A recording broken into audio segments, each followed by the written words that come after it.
Donc de la même façon, on trace successivement toutes les tâches d'accompagnement, en se posant toujours les mêmes questions. Quand peut-elle commencer au plus tôt? Combien de temps elle dure? Quand peut-elle être terminée au plus tard? Voilà donc notre exemple à nouveau. Lecture de gestion de ce planning, lecture et gestion, donc les tâches de commandement. Ce sont les tâches qui, mises bout à bout, déterminent la durée totale du chantier. Elles étaient sur le chemin critique du PERT. Si l'une de ces tâches est modifiée, elle modifiera d'autant la durée totale, sauf si elle sort du chemin critique. Elles seront surveillées prioritairement par le conducteur de travaux. Donc ces tâches d'accompagnement laissent une certaine marge de manœuvre.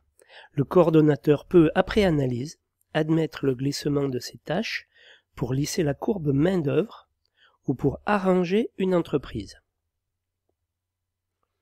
Les butées, elles sont les dates limites maximum admises pour la finition d'une tâche d'accompagnement.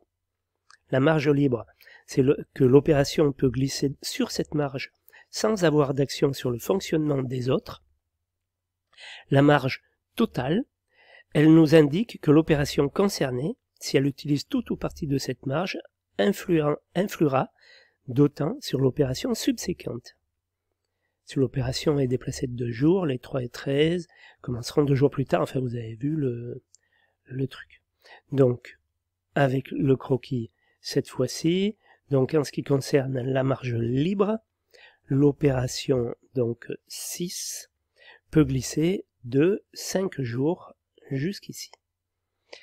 La marge totale, si l'opération 2 est déplacée de 2 jours, si elle est déplacée ici de 2 jours, les opérations 3 et 13 qui commencent après elles, la 3 est ici, la 13 est ici, seront déplacées, elles, de 2 jours, puisqu'elles sont obligées d'attendre que la 2 soit finie pour commencer.